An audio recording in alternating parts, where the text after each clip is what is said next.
Friendly policing వినడానికి బానే ఉంది, కానీ గ్రౌండ్ రియాలిటీ మరోలా కనిపిస్తోంది. విలన్లు ఎక్కడో ఉండరు, పోలీసుల్లోనే ఉంటారు అని సంగారెడ్డి జిల్లాలో తీవ్ర చర్చ జరుగుతోంది. పోలీసుల వైఖరి తెరపైకొస్తున్న వివాదాలతో రచ్చ ఓ రేంజ్లో హల్చల్ చేస్తోంది.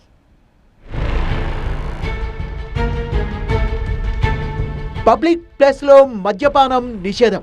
మరైతే ఈ రూల్ జనానికే తప్ప కాకీలకు వర్తించదా? ఎంత పోలీసులైతే మాత్రం ఠానాలో సిట్టింగ్ పెట్టొచ్చా? సంగారెడ్డి జిల్లా కొండాపూర్ పిఎస్ లో అలాంటి సీనే తలుక్కుమంది.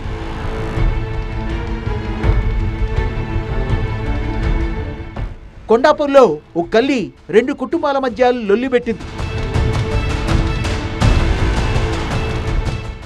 ఫిరోజ్ అనే వ్యక్తిపై పోలీసులకు కంప్లైంట్ చేశాడు ఇస్మాయిల్. హెడ్ కానిస్టేబుల్ పండరి వెంటనే దీనిపై స్పందించి విచారణ చేపట్టాల్సింది పోయి ఠానాలో మందు పార్టీ చేసుకున్నారని పోలీసు ఉన్నతాధికారులకు ఫిర్యాదు చేశారు ఇస్మాయిల్. సారని 10 సార్లు పిలిచిన 10 సార్లు పిలిచిన 10 సార్లు పిలిచిన 10 సార్లు పిలిచిన ఠానాలో మందు పార్టీ వీడియోలు వైరల్ అయ్యాయి. సంగారెడ్డి ఎస్పీ సత్తయ్య గౌడ్ దీంతో హుటాహుటిన కొండాపూర్ పిఎస్ కు చేరుకొని విషయంపై ఆరా తీశారు. హెడ్ కానిస్టేబుల్ పండరిపై శాఖాపరమైన చర్యలు చేపడతామన్నారు. పోలీస్ స్టేషన్ లో మందు పార్టీ ముచ్చట సంగారెడ్డిలోనే కాదు, జిల్లా పరిధి దాటేసింది.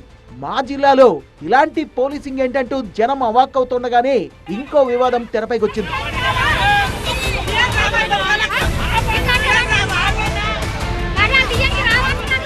పోలీసుల నిర్లక్ష్య వైఖరిపై చరాసంగం అలా గరమైంది. వృద్ధురాలి పట్ల ఎస్ఐ క్రాంతికుమార్ అమానవీయ ప్రవర్తనపై జనం కన్నెర్ర చేశారు. ఎల్లోయి గ్రామానికి చెందిన ఓ అవ్వ పొలానికి వెళ్తుండగా దుండగులు ఆమె మెళ్ళలోంచి చైన్ను లాక్కెళ్లారు. వెంటనే జరాసంగం పిఎస్ కు వెళ్లి ఫిర్యాదు చేశారు. ఆమె దొంగల్ని పట్టుకోవాల్సింది పోయి విచారణ పేరిట అవ్వను తీసుకెళ్లి అడవిలో వదిలిపెట్టి వచ్చాడట ఎస్ఐ. ఆ అవ్వ ఎలాగోలా గ్రామానికి చేరుకుంది. విషయం తెలుసుకున్న స్థానికులు ఎస్ఐ క్రాంతికుమార్ వైఖరిని నిలదీస్తూ ధర్నాకు దిగారు.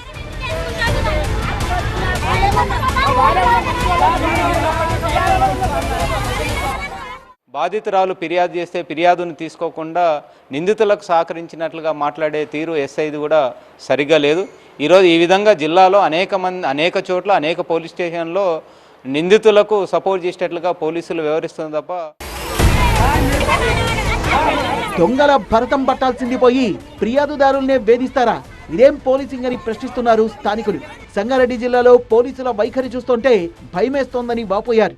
సామాన్య ప్రజలు పోలీస్ స్టేషన్కి వెళ్ళలేని పరిస్థితి అనేది నెలకొల్పడం అనేది సంగారెడ్డి జిల్లాలో వరుస ఘటనలు తేటతెల్లం అవుతున్నాయి. ఉన్నతాధికారులు స్పందించి నిజంగానే భరోసా కల్పించే విధంగా పోలీసు అధికారుల తీరు ఉండాల్సిందిగా మేము విజ్ఞప్తి చేస్తూ ఉన్నాం.